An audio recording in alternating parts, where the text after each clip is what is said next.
Ja, hallo und herzlich willkommen in diesem neuen Video auf meinem Kanal. Mein Name ist Florian, aka Cyrael von cyraelpiano.de, und im heutigen Video möchte ich euch mal 5 Übungen zeigen, die ihr machen könnt, um ja das Zusammenspiel beider Hände mal zu trainieren. Ich habe dazu auch schon mal ein Video gemacht, das findet ihr hier oben. Da habe ich euch schon mal ein bisschen erzählt, was wichtig ist, wenn man beide Hände zusammennimmt, also was eigentlich die wichtigste Erkenntnis ist, die man haben muss, um einfacher beide Hände zusammenzuspielen.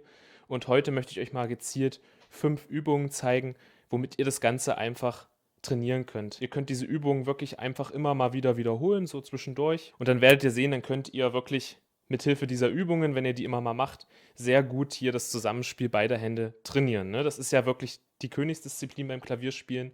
Vor allem, wenn wir unterschiedliche Rhythmen haben, hier beide Hände zusammenzuspielen. Aber wie gesagt, man kann das alles lernen. Es ist einfach nur eine Frage der Wiederholung, eine Frage der Übung. Okay, dann zeige ich euch mal die erste Übung. Also wir fangen leichter an und steigern uns dann in dem Schwierigkeitsgrad. Also die erste Übung ist sehr, sehr einfach. Eventuell kennst du die C-Dur-Tonleiter, ja? Das ist die C-Dur-Tonleiter, auch so ausgespielt. Ja, mit diesem Sprung hier. Vom Mittelfinger auf Daumen. Und die kann man natürlich mit der rechten Hand spielen und einmal mit der linken Hand. Und natürlich auch wieder runter. So, dann probieren wir jetzt mal hier in der ersten Übung diese Tonleiter zusammenzuspielen mit beiden Händen. Ne?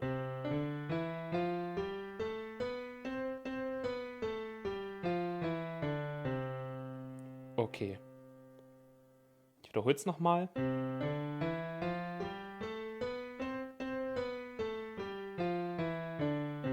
Ja, das ist schon mal die erste Übung. Da ist schon die Schwierigkeit an folgender Stelle, nämlich hier. Ne? Hier müssen wir jetzt also mit der linken Hand liegen bleiben, aber mit der rechten Hand hier den Sprung machen. Und genau hier wieder. Hier müssen wir mit der rechten Hand jetzt liegen bleiben und mit der linken Hand den Sprung machen. Und das ist das, was man hier vor allem trainieren muss. Deswegen macht man das vor allem ganz langsam. Das ist sowieso das A und O bei allen diesen Übungen, dass du wirklich bei jeder dieser Übungen das Ganze ganz langsam hier am Anfang übst. Und dann, wenn du es soweit kannst, kannst du schneller werden, ja?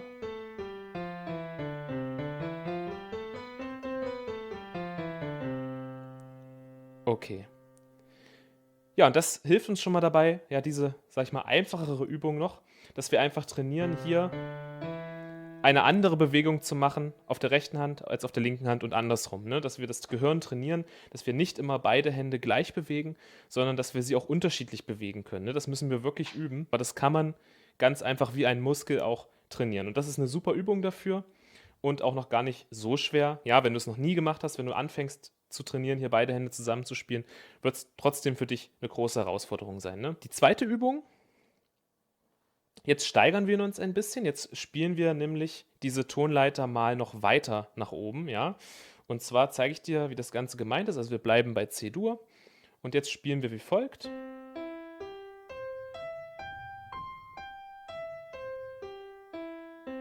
Das ist das, was wir hier also spielen. Wir spielen C-Dur im Akkord im Prinzip. Ne? Das ist der C-Dur-Akkord, C, E, G. Und dann nehmen wir hier oben das C noch mit. Jetzt spielen wir es aber nicht als Akkord ausgespielt, sondern wir spielen es nacheinander. Also so, ja. Das kannst du auch so erstmal üben, wenn du möchtest. Und jetzt gehen wir aber hier noch weiter hoch. Also wir springen hier mit dem Daumen auf das C und gehen dann hier nochmal den Akkord hoch. Ja, das ist ja auch wieder das E und das G, ne? Und gehen hier wieder runter, ja? Also das musst du wieder erstmal auf den, natürlich, ja, auf den einzelnen Händen hier können, also auch auf der linken Hand dann hier, ne? Da ist es genauso, bloß dass wir dann hier den Wechsel erst an der Stelle machen, nämlich hier, wenn wir mit dem Daumen auf dem C sind. Und jetzt, wenn du das soweit kannst, dann ist die eigentliche zweite Übung jetzt also das gleichzeitig auf linker und rechter Hand zu spielen.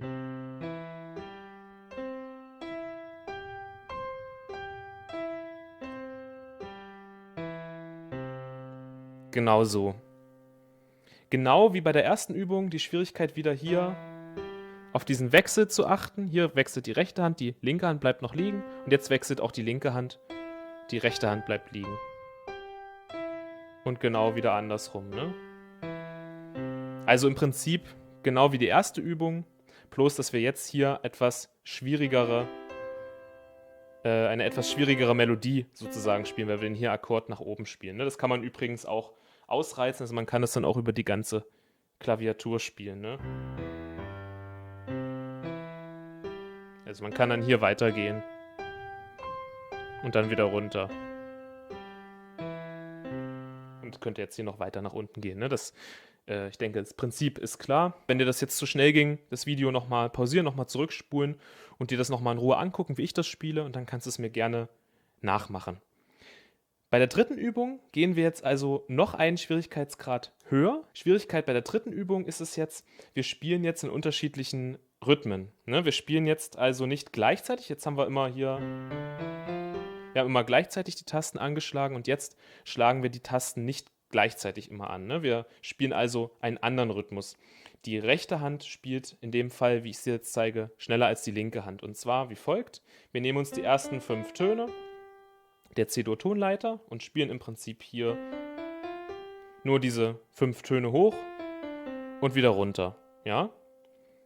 Und wir legen natürlich jeden Finger hier auf eine Taste. Ne?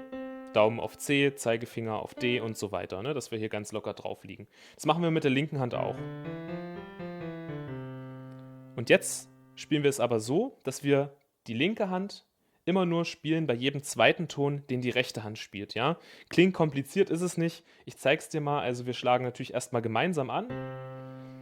Jetzt spielt die rechte Hand alleine. Und wenn ich jetzt hier mit der rechten Hand den nächsten Ton anschlage, spielt die linke Hand mit, ja? Dann wieder rechte Hand alleine, linke Hand mit. Rechte Hand alleine, linke Hand mit, ja? Und so weiter.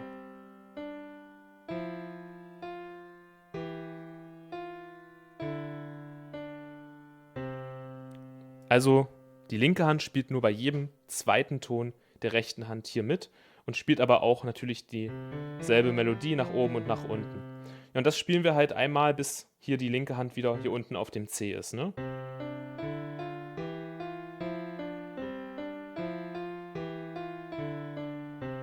Und was hörst du, wenn ich jetzt schneller spiele? Du hörst, dass einfach hier die linke Hand einen langsameren Rhythmus spielt als die rechte Hand. Ja, und das Ganze können wir dann auch genau andersrum auch nochmal machen. Das heißt, die linke Hand spielt jetzt hier schneller und die rechte Hand spielt bei jedem zweiten Ton mit. Ne?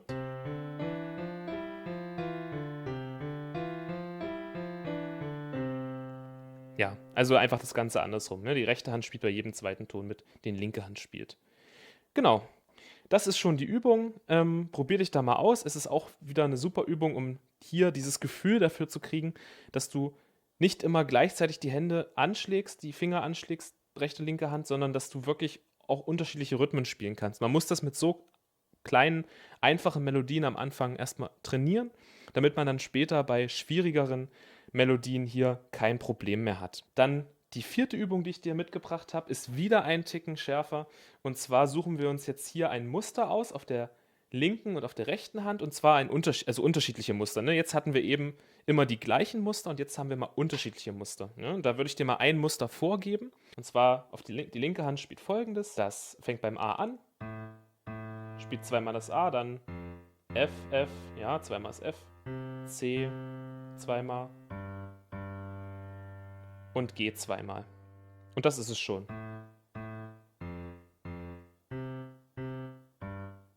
Ja?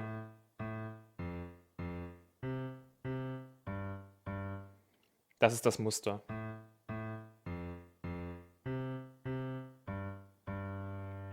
Das spielt die linke Hand. Das wieder üben. Ne? Du weißt, erst immer die einzelne Hand üben, bevor wir beide zusammennehmen, bis du das super spielen kannst. Jetzt zeige ich dir das Muster, was die rechte Hand spielt. Und zwar spielt die rechte Hand hier erst auch das A. Ne? Also wir spielen immer im Prinzip dieselbe Tonart mit schon, aber halt in ein anderes Muster. Ne? Und zwar spielt die rechte Hand wie folgt. A, A-Moll in dem Fall, ne? F-Dur, also wir springen mit dem kleinen Finger hier hoch zum F. C-Dur kommt danach, ja, also wir schlagen alles immer nur einmal an. Also wir springen hier einmal runter, ne, bewegen den kleinen Finger hier eine Taste runter und gehen hier mit dem Daumen eine runter, der Mittelfinger bleibt liegen. Dann haben wir hier C-Dur, ja. Das ist eine Umkehrung von C-Dur, ja. Das wäre hier der C-Dur-Akkord in der Normalform sozusagen und das ist der C-Dur-Akkord hier in der zweiten Umkehrung. Musst du jetzt aber nicht genauer wissen, was das bedeutet, ne? Aber du weißt, es ist C-Dur. Ja, und dann G-Dur.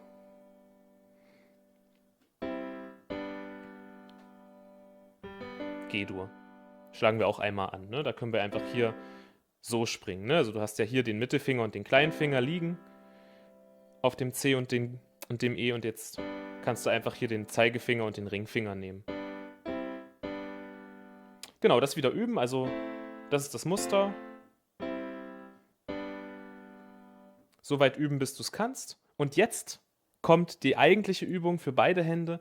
Jetzt spielen wir beide Muster mal zusammen. Das ergibt auch gleichzeitig eine schöne Melodie. Also du lernst auch gleich hier eine schöne Klaviermelodie. Das ist auch nicht schlecht, ne? Und zwar spielen wir jetzt einfach strikt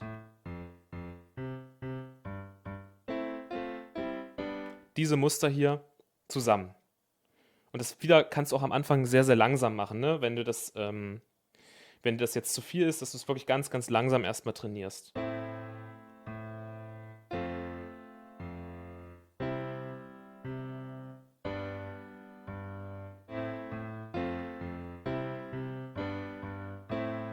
Okay.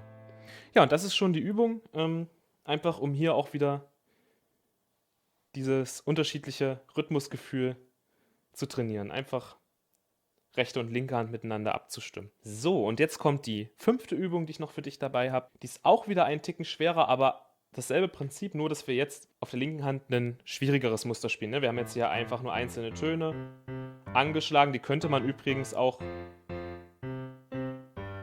ja, in der Oktave anschlagen. Wäre auch möglich, kannst du gerne auch mal probieren.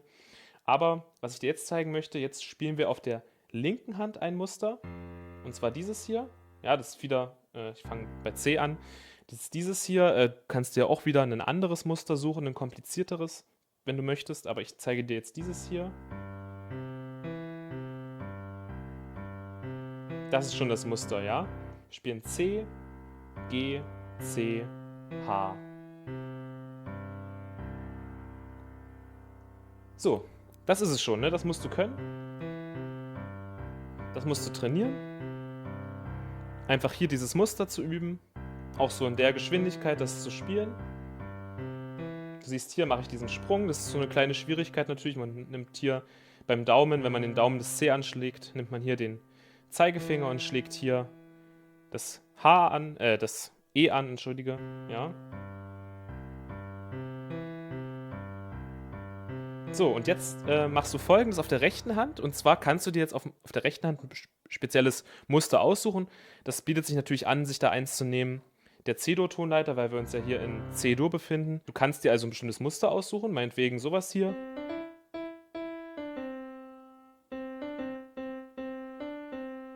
Ja, dann würdest du das hier auf der rechten Hand spielen und dann auf der linken Hand.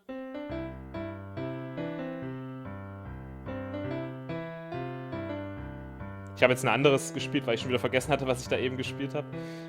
Aber du siehst, also hier kann man sich ein bestimmtes Muster raussuchen, ja.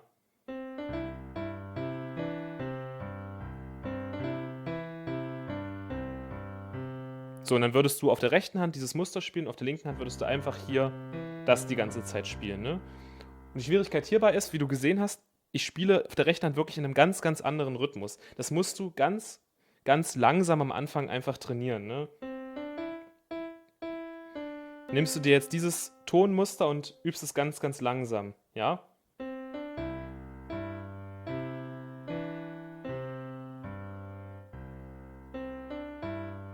Ja, so muss man das dann einfach ein bisschen trainieren.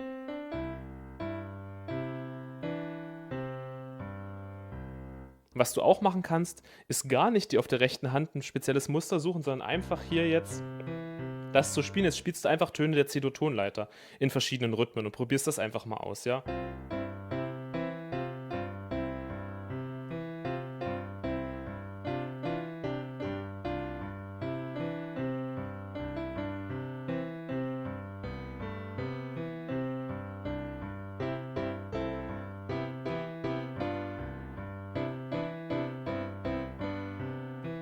Das muss nicht wirklich schön klingen, klang jetzt wahrscheinlich auch nicht richtig schön an der Stelle, aber es trainiert einfach, dass du auf der rechten Hand was anderes spielst als auf der linken Hand, dass du einfach das trainierst, dein Gehirn trainierst, hier diese Muster beizubehalten, dass du wirklich auf der linken Hand hier so bleibst, ja.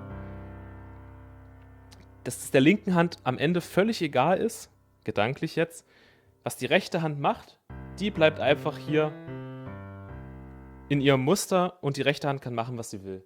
Das wäre jetzt also die Königsdisziplin, ja, dass du nicht nur auf der rechten Hand ein anderes Muster spielst, sondern dass du hier einfach probierst mal irgendwas zu spielen, ohne hier aus dem Rhythmus zu kommen natürlich, ne? Also du probierst einfach mal auf der rechten Hand verschiedenste Kombinationen zu spielen von Tönen, verschiedenste Muster zu spielen und gleichzeitig auf der linken Hand immer im Rhythmus zu bleiben und im gleichen Muster zu bleiben. Das wird am Anfang super, super schwierig sein, aber umso öfter du das trainierst, umso öfter du das übst, umso einfacher wird's, ja? Das ist wirklich wie ein Muskel, den du trainierst. Und wenn du den nächsten Morgen wieder aufstehst, also wenn du eine Nacht geschlafen hast, stehst den nächsten Morgen wieder auf, wirst du sehen, kannst du das schon viel, viel besser, ja? Also die sind die 5 Übungen für das Zusammenspiel beider Hände, die ich dir hier gerne zeigen wollte. Wie gesagt, die ersten Übungen sind noch einfacher und dann später wird es schon fortgeschrittener, aber wenn du das wirklich einfach ein bisschen trainierst, kriegst du es auf jeden Fall hin. Und wenn du das regelmäßig machst, immer mal in dein Klavierspiel diese Übungen mit einbaust, dann wird das irgendwann für dich gar kein Problem mehr sein, beide Hände zusammenzunehmen. Ne? Das beste Training ist dann neben diesen Übungen natürlich einfach mal einen Song zu spielen, der auch wirklich ein bisschen schwieriger ist und dich hier einfach ein bisschen mal auszuprobieren. Also hab da keine Angst, auch mal einen schwierigeren Song zu nehmen, wo du wirklich auf der linken Hand was ganz anderes spielst als auf der rechten Hand, weil einfach diese Herausforderung trainiert dich das, da unterschiedlich auf rechter und linker Hand zu spielen. Also trainiert das Zusammenspiel beider Hände. Ja? Das ist das beste Training, einfach mal so einen Song zu lernen, der hier wirklich auf der rechten und linken Hand unterschiedliche Rhythmen beinhaltet. Das soll es für heute gewesen sein. Ich bedanke mich fürs Zuschauen. Wenn du noch mehr Interesse hast an meinem Content, check mal unten den Link in der Videobeschreibung. Da findest du meinen kostenlosen Piano-Crashkurs. Da habe ich auch viele Anfängerlektionen drin, auch eine Lektion zum Zusammenspiel beider Hände, wo ich dir auch einige dieser Übungen nochmal zeige. Und am Ende des Kurses wirst du sogar in der Lage sein, einen kompletten Song River Flows in You auf dem Klavier spielen zu können. Also lohnt sich da mal reinzuschauen, völlig kostenlos. Ich würde mich sehr freuen und dann wünsche ich dir viel Spaß beim Üben und wir sehen uns dann im nächsten Video. Bis dahin.